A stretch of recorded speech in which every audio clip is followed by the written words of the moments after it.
In this example, I'd like to find the curl and divergence of the given vector field. We have the vector field capital F is comprised of component functions x cubed y squared z, x squared y squared z squared, and x y squared z cubed.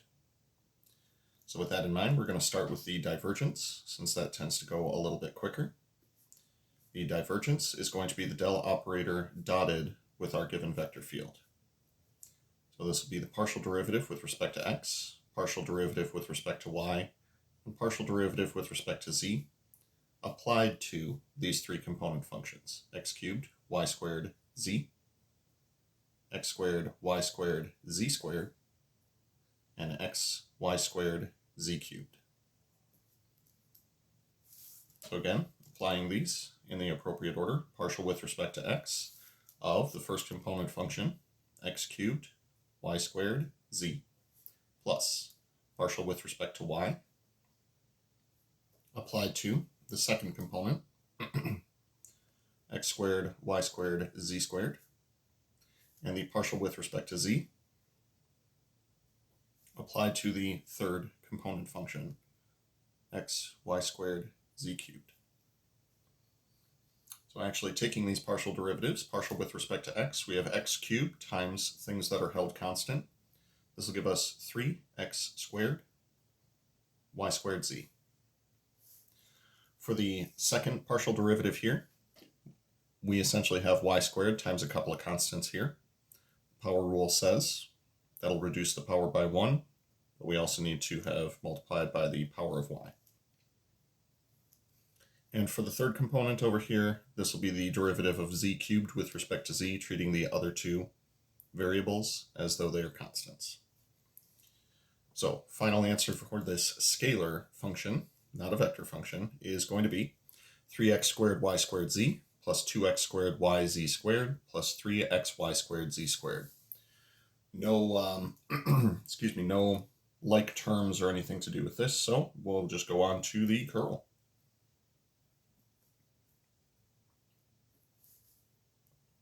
So this is going to be the del operator crossed with our vector field f. Make sure that we have an adequate amount of space for what we're doing. And like I recommended on the previous example, start by copying down the last line being the actual vector field. This will let you know how much space you'll need horizontally for each of these columns.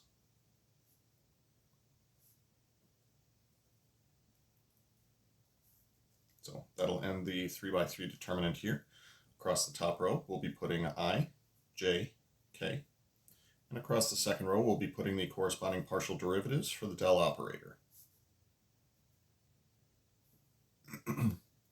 Next up, we'll go ahead and recopy the first two columns.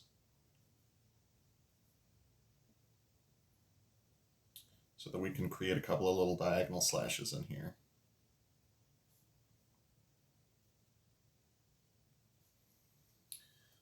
So with that in mind, I'm going to give you a little slashy. Hope you don't mind. And one going in the upward direction as well. Oh boy, yep. So for the slashes going in the downward direction, we're going to take the partial derivative with respect to y of xy squared z cubed. That'll be 2xy z cubed. That is our I component. For the next one, we're going to take the partial derivative with respect to z of x cubed y squared z. That'll be our j component. That'll be x cubed, y squared, and z will become 1. And for the last one, partial with respect to x of x squared y squared z squared. That's going to be 2x y squared z squared.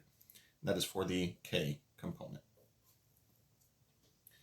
For the slashes going in the upward direction, we'll have the partial derivative with respect to y of x cubed y squared z. And we'll be accounting for these with a negative sign.